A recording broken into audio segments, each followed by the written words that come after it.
बहुत बहुत स्वागत है आप लोगों का आपके YouTube चैनल बातें शिक्षा की।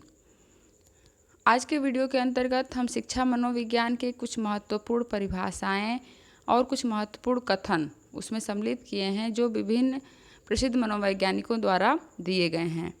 प्राय आप एग्जामिनेशन में देखते होंगे कि कुछ परिभाषाएं दे दी जाती हैं और उसके साथ ही यह उसमें पूछा जाता है कि यह परिभाषा किस मनोवैज्ञानिक के द्वारा दिया गया है। तो ऐसी स्थिति में यदि हम कुछ महत्वपूर्ण परिभाषाओं को पढ़ लेते हैं, उनको ध्यान में रखते हैं, तो वह जो प्रश्न होते हैं आसानी से हम उनको सॉल्व कर ले जाते हैं। इनको याद करना कोई बहुत कठिन नहीं है, आप बस 2 बार 3 बार इनको देख लीजिए, फिर आपको रिकॉल करने में बहुत ही आसानी रहती है। कुछ उसके शब्दों को अपने मन में या दिमाग में उसको बैठा लेंगे तो वह आसानी से आपको याद आ जाएंगे। तो शिक्षा मनोविज्ञान की जो महत्वपूर्ण परिभाषाएं हैं उसे 2 या 3 क्वेश्चन लगभग में हर सीटेट या टेट मतलब ऑल टेट्स प्रत्येक प्रदेश के या अन्य शिक्षक प्रतियोगी परीक्षाओं में पूछे जाते हैं। तो शुरू करते हैं आज का वीडियो, देखते हैं कुछ महत्वपूर्ण परिभाषाओं को। इसमें पहला है वॉटसन के अनुसार मनोविज्ञान व्यवहार का धनात्मक विज्ञान है।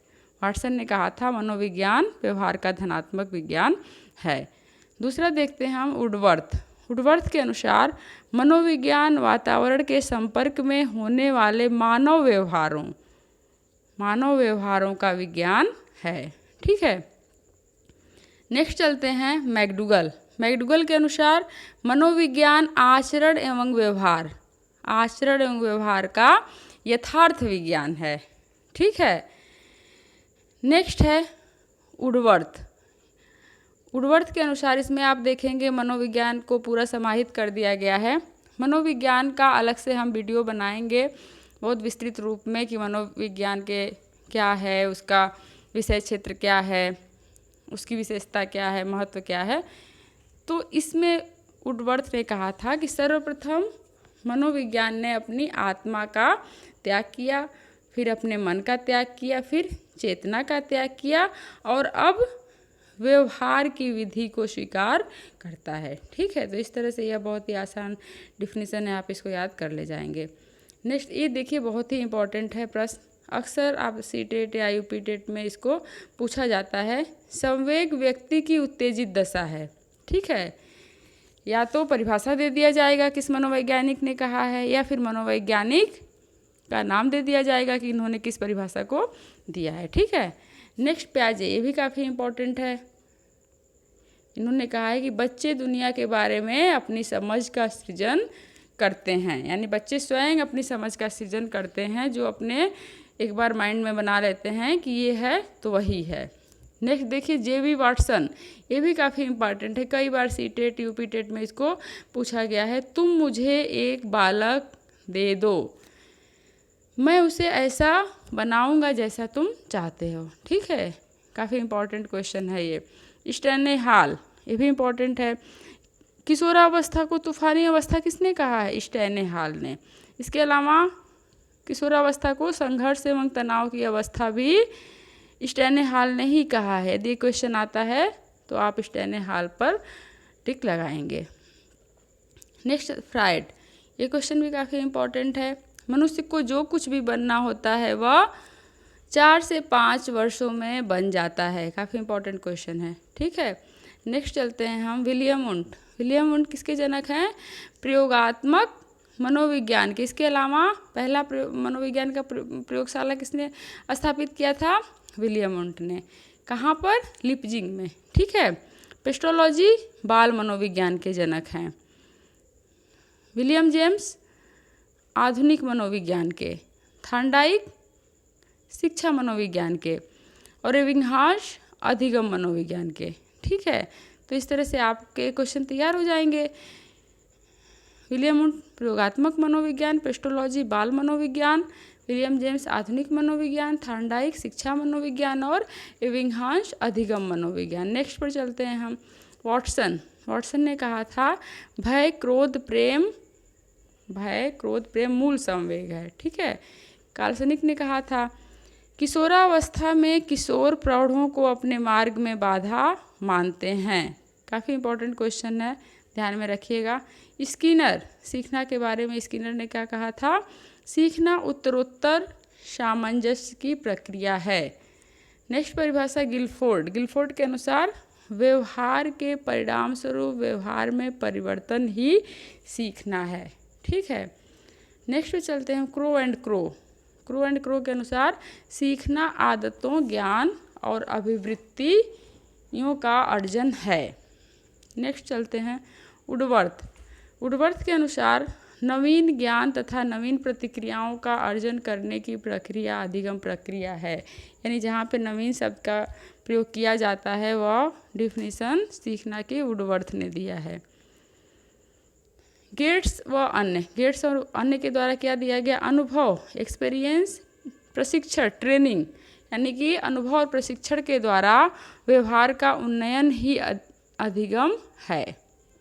नेक्स्ट चलते हैं स्किनर। स्किनर के अनुसार अभिप्रेरणा सीखने का सर्वोत्तम राजमार्ग है।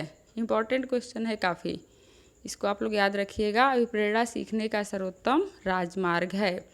नेक्स्ट है फ्रेज व क्रचफील्ड। इन्होंने कहा था अभिप्रेरणा हमारे क्यों का उत्तर देती है।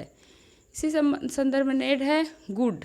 गुड के अनुसार अभिप्रेरणा किसी कार्य को प्रारंभ करने, जारी रखने अथवा नियंत्रित करने की प्रक्रिया है। नेक्स्ट चलते हैं मैकडोनाल्ड। मैकडोनाल्ड के अनुसार अभिप्रेरणा व्यक्ति के अंदर ऊर्जा परिवर्तन है जो भावात्मक जागृति तथा पूर्व अपेक्षित उद्देश्य निर्धारित करते हैं। नेक्स्ट चलते हैं ड्रेवर। ड्रेवर के अनुसार अभिप्रेरणा एक भावात्मक और क्रियात्मक कारक है। इसी तरह से गिलफोर्ड। गिलफोर्ड के अनुसार व्यक्तित्व गुणों का समन्वित रूप है। वुडवर्थ। वुडवर्थ के अनुसार व्यक्तित्व व्यक्ति के व्यवहार की एक समग्र विशेषता है। व्यक्तित्व के बारे में आलपोर्ट की परिभाषा काफ़ी महत्वपूर्ण है। आलपोर्ट ने कहा है व्यक्तित्व व्यक्ति के अंदर उन मनोशारीरिक गुणों का गत्यात्मक संगठन है जो वातावरण के साथ उसका एक अनूठा समायोजन स्थापित करते हैं। यानी तीन बातों को इन्होंने सम्मिलित किया है: मनोशारीरिक गुण, वातावरण और समायोजन। नेक्स्ट पे चलते हैं हम बोरिंग। बोरिंग के अनुसार 1923 में उन्होंने दिया था, काफ़ी इंपॉर्टेंट है। बुद्धि वही है जो बुद्धि परीक्षण मापता है।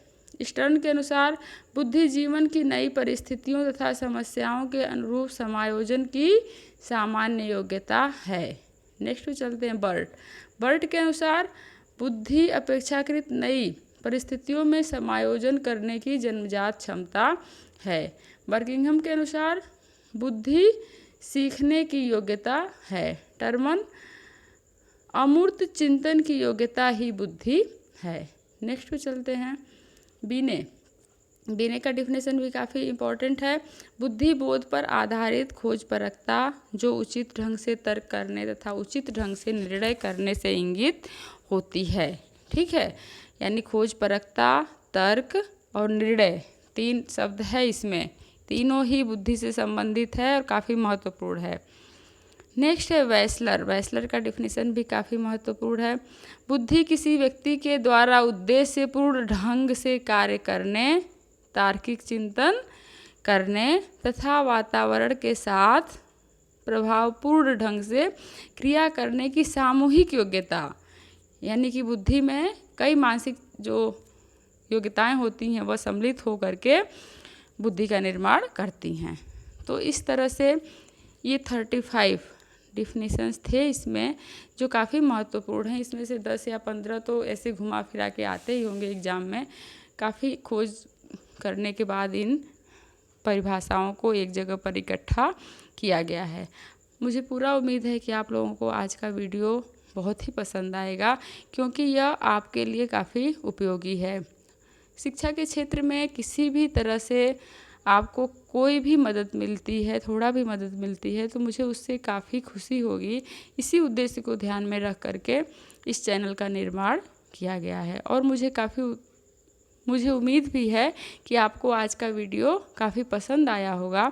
यदि आपको वीडियो पसंद आए तो इसे लाइक करिए, शेयर करिए और अधिक से अधिक सब्सक्राइब करिए और कमेंट के माध्यम से बताइए कि आपको और आगे क्या पढ़ना है। तो फिर ठीक है, मिलते हैं नेक्स्ट वीडियो में।